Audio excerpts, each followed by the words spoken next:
Hello, folks. I'm Dean Curry, and this is part one of Aaron Rodgers Rising, Return to Glory. And it's with great honor that I get to tell this story, being a Jet fan, I guess since about 1973. I haven't seen the Jets win anything, Super Bowl or anything in over 50 years. They won in 69. I was 2 years old. I don't quite remember that. But what I've seen with the New York Jets in telling the story of the New York Jets is we've dealt with, I don't like to think of a franchise being jinxed. I don't believe in things like that. But we've had a lot of hard luck. We've had 12 quarterbacks in 15 years or some crazy number like that. And we have dealt with a lot of losing seasons, getting knocked out in the first round. I believe we went to the championship game under Parcells with Testaverde 1 year, but for the most part, it's just, we're trying out things every year and nothing ever seems to work out. We got a new coach, Coach Sala, who came in with a breath of fresh air from the 49ers, defensive coach.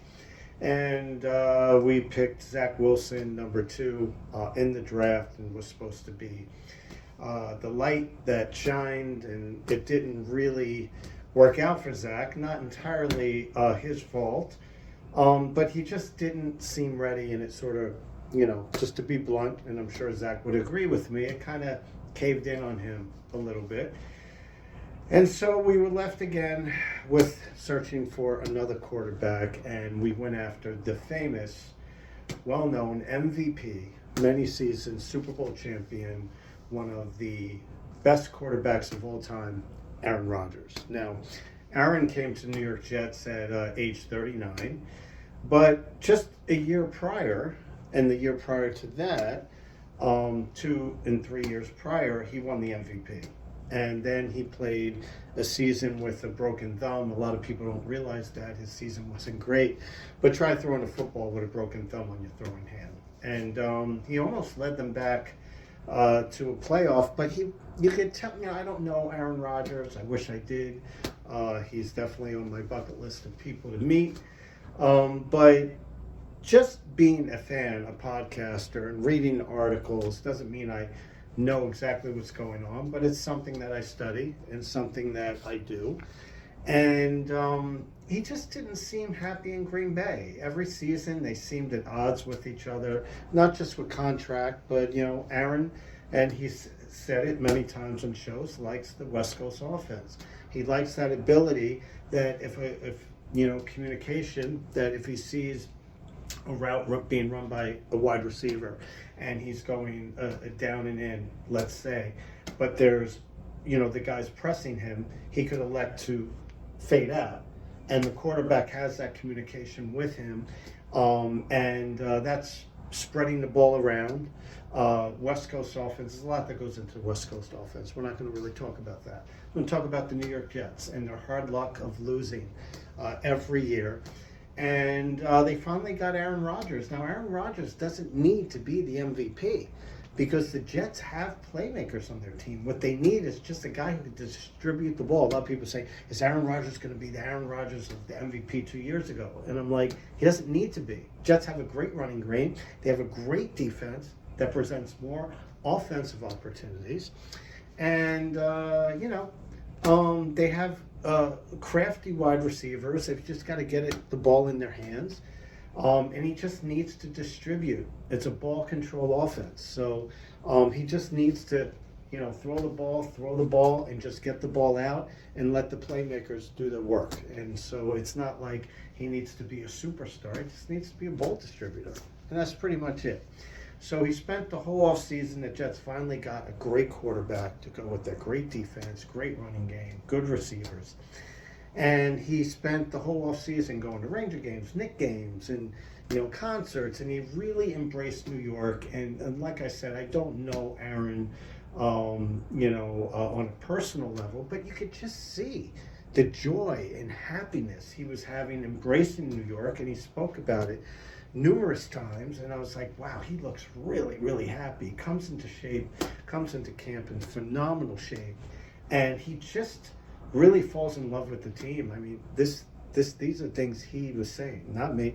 And just tremendous relationship. And then, of course, the hard luck, New York Jets on the third, or I think the fourth play of the game, on Monday Night Football, September 11th, a monumental day, 2023. Fourth snap, he went back. A lineman on the left side, came in. He tried to spin away on the turf, which is horrible, at MetLife Stadium. I'm a Giant fan. I get to say whatever I want. But he tore his Achilles.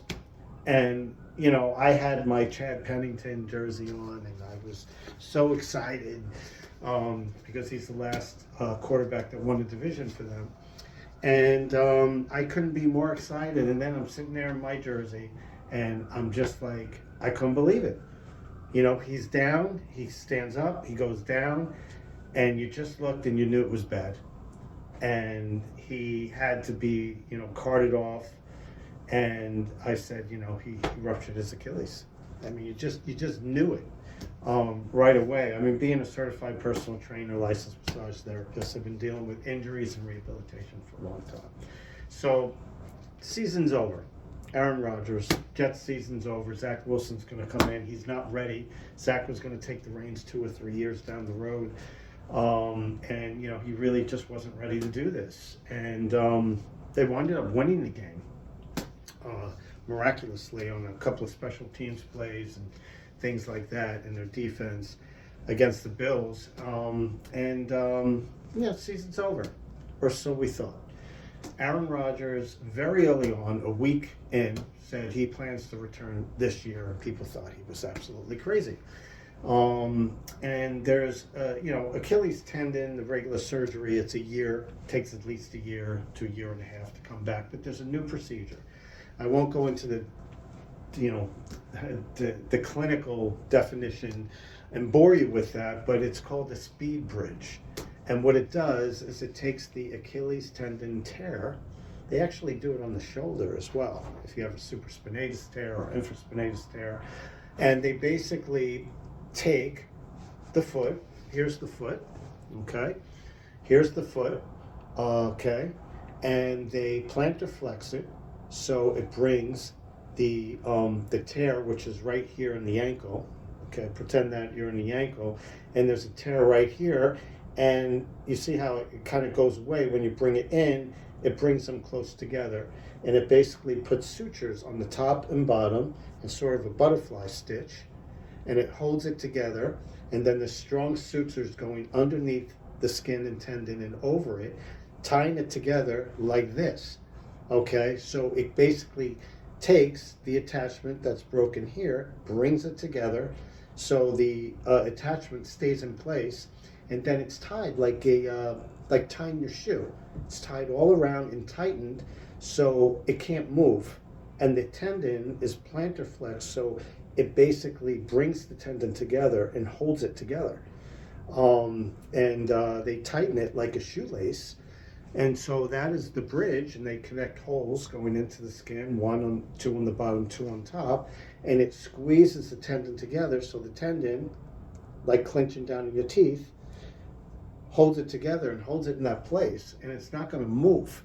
And what it does is it speeds up the recovery process to maybe 6 months. Aaron Rodgers did this in almost October. So October, November, December, it's 3 months. Season ends in January, beginning of January. It's done for the season.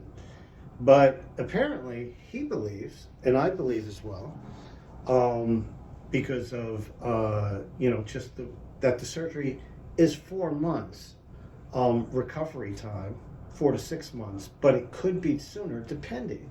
And he's doing all these alternative therapies. But I want to talk about an added element, okay? Some people go into, therapy, sort of go into it and do it, and it's half-hearted. In his mind, he's healing. I remember I caught the flu not too long ago, a few years back, and I was so sick.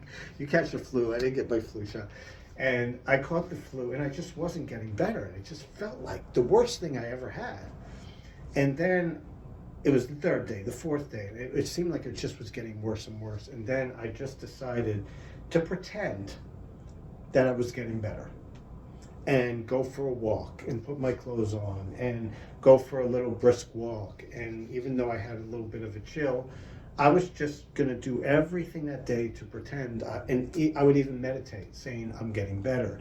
It's clearing up in my sinuses. I feel it clearing up, and I'd focus on my sinuses clearing up. And I did this ritual for about 24 hours where I was meditating that I'm getting better. My body's healing. I could feel even in my nostrils, if you close your eyes and focus on it, I was focusing on everything clearing up there and breathing. And it actually started, because when you're sick, you clench.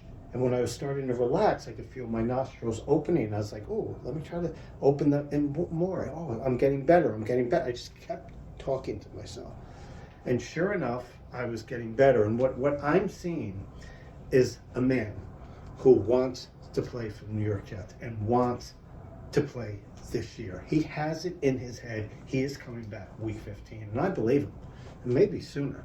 Because when you put those positive thoughts in your head, okay, those endorphins start. Do you ever work out and feel better after you work out? Those endorphins? And he is so focused on healing and getting better, and he's doing all these alternative therapies, picking up marbles with his foot, with his toes, and like all these. And yeah, he has a lot of money and all that stuff, but what he's doing is unprecedented. It's never been done by any athlete in the entire world. So I thought, instead of just think about it or tell people about it on my fantasy football RSVP channel here on YouTube and Twitter, which is NFL Fantasy RSVP, or Instagram, or any one of those. You just go to my YouTube channel. I thought it would be good to chronicle what's going on here, because the Jets, when he went down game 1, they lost the next 3 games. And they were falling apart, starting to argue on the sideline. And he immediately flew from California, showed up on crutches for that next game, and gave the team a speech about, you guys are losing it. You got to stick together. You got to be a team. You're starting to break apart. You're starting to implode. And he's showing up at every game. He's literally catching the ball with his crutches under his arm, catching the ball before the game, throwing it. Now he's actually standing without crutches, and he's in pregame warm-ups throwing the ball. And his guy is so determined to come back. And now I hear he's breaking records in therapy. Instead of something taking 3 weeks, it's taking 1 week. Instead of something taking 2 months, it's taking 1 month. And it's mind over matter. I tell people as a certified personal trainer all the time, don't always listen to what the medical, prognosis is, okay, and what they tell you, because they don't really have it down to a perfect science. I have worked with rehabilitated shoulders, rehabilitated arms, rehabilitated ankles, so many times when the prognosis was you can't repair that. And somehow, through exercise, through different therapies I've used, it's like a Jurassic Park. Life finds a way. And, there's fibers in there that want to reattach themselves, even if something's torn. They even have this speed bridge, which they also offer in the shoulder, as well, is it basically takes the tendon and puts it right on top of each other. So those fibers eventually start to grow. Life finds a way into each other and reattach itself. And that's basically what the speed bridge thing is doing. But what he's doing is unprecedented. Instead of 6 months, they're looking at 4 months on the level he is. Now they're saying he might be back in 12 weeks from when he first had the injury. And now they're saying there's possibility he may be back sooner, because he's just attacking his therapy, doing every kind of therapy known to man. And granted, he has money and all that and resources, but it's still something to marvel at, because in my opinion, he's going to come back next year. And now the team, the New York Jets, really needed him, not in California, but they needed him on that sideline, that voice of reason. And not only did the New York Jets need Aaron Rodgers, but Aaron Rodgers needed the Jets. And now his therapy is accelerating even more than it was when he was by himself in California. So I thought, I am going to document this on a weekly basis, because very few times in life, I say this very seriously, very few times in life, you actually see something happening that's truly special. And you say, something's going on here. Something that doesn't have to do with medical, something that doesn't have to do with recovery, doesn't have to do with rehab.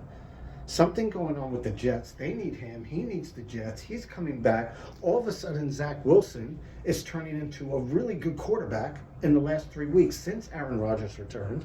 The team's reacting to him. He's reacted to the team. He's breaking through records with his recovery every week, that like he's now doing this when that should have taken 2 weeks, it's taken a week. That should have taken a month, it's taken 2 weeks. And what I see, and the team is rallying. They've won a couple of games in a row now. And they happen to win a couple of games in a row against, not the Denver Broncos, against the Super Bowl runner-ups, the Philadelphia Eagles, and they also won that game against the Super Bowl champs, the Kansas City Chiefs, and the refs stole it away from them. Okay, so they are beating really good teams with their backup who wasn't ready, but all of a sudden you see something special happening on with this team. And I believe he's going to be coming back week 15. They're going to be in a wild card playoff position. He's going to come in, finish out the season weeks 15, 16, 17, maybe sooner, and sneak into the playoffs. And I think something truly special is going on here. And I want to document it every single week under this series. This is part 1 of Aaron Rodgers' Rising, Return to Glory. And I think you're going to see something special. We're going to talk and get excited every week and really see what goes on here. So I'm Dean Curry. This is sponsored by Fantasy Football, RSVP. Let's pay attention to what's going on here, because something truly special is happening.